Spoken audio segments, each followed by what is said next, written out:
Freeman, Brian Wilson, Mary Catherine Ham, today's newsmakers, and you, the Morning Majority.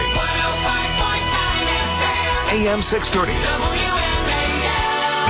Oh, hail, it's the Redskins. Boy, not a great season as it's shaping up so far, but they've got a chance to redeem themselves once again. I hold a positive thought for the possibilities that the Skins might have a victory over the Boys. Here to tell us more about that likelihood, or not much of a likelihood, is Trevor Matich, who provides us our Redskins commentary and analysis every week right here on WMAL. How are you, Trevor? Oh, Brian, I'm ever hopeful and increasingly disillusioned. Okay, well, I mean, that's sort of like a lot of people, I'd say, right? So why don't you handicap it and then give me your sense. Is there any chance that they might actually pull this game out?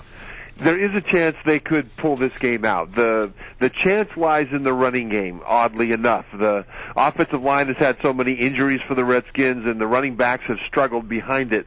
But fortunately for the Redskins, the Cowboys have struggled stopping the run the last several weeks. So if there's a weakness or a way that the Redskins could pull it off, if they can get their running game going, other things begin to work, play action pass and all that other stuff. The problem is that the Redskins aren't stopping the run either.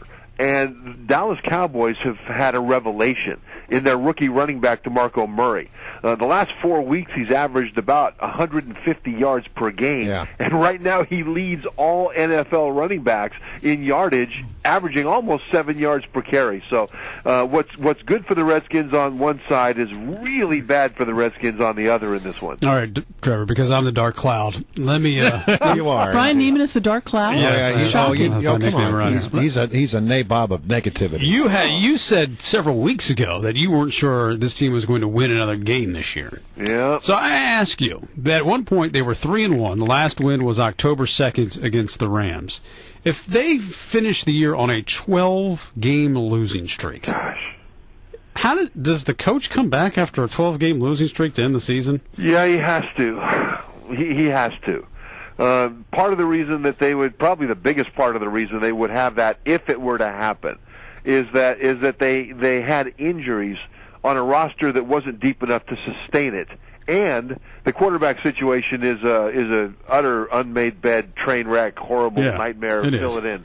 And they thought they had the quarterback situation squared away for a couple of years by trading for Donovan McNabb, but that turned out to be another train wreck all on its own. At the same time, the way to get out of this is not to change coaches again. Yeah. The way to get out of this is just to give them time. I mean, look at the teams across the league that have been good for a long time. New England, Pittsburgh, Philly. Those are teams that have continuity in the front office and coaching staff. And whatever lane they pick, they're in that lane. Right. They have that identity. That makes sense. But does this owner have the patience, and is he willing to sit through a 12-game losing streak? I mean, listen, they may win a game or two by the end of the season, so this might not be that big of a deal. But I don't even know, has there a coach who lost 12 straight still being able to retain his job in recent memory?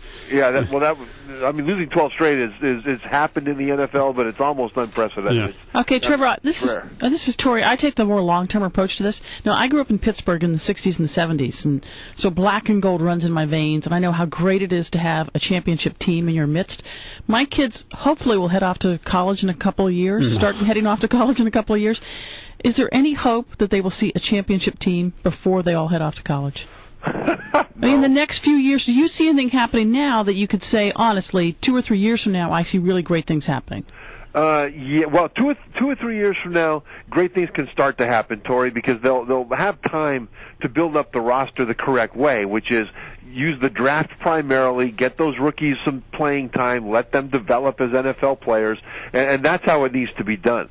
So, that's I think what needs to happen. But you're right. I mean, when the Redskins championships are a distant memory right now. Way back there. Yeah, young people know the Redskins only as losers. Lindsey Lohan, in and out of jail and half the time at the morgue, and so it's just not such a good thing. Now, you asked about the owner, though, Dan Snyder, and I will say this about Dan Snyder, that he, early in his tenure as the owner, made some mistakes, quite a few, But I see a lot of things about him now that if you just take a snapshot of him as an owner right now, I think he's doing a terrific job. Well, and I wonder about that, Trevor, because I sort of have this theory. I don't have anything to back it. It's just my gut feeling that when Shanahan said he would come and be the coach, he said, Snyder, we're going to lose the first year. We're going to lose big. We're going to lose the second year. We're going to lose big. But by year 3 or so, if you let me do what I do, I'll build you a championship team.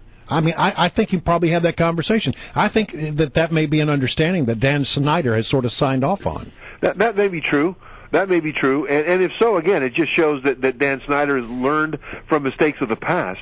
And see, I truly believe this, that for all the bad things that he's done, really in helping to drive this team to where it is right now, that Dan Snyder going forward, when we look back on this guy's ownership, we'll find that at the end he was one of the best owners of his time.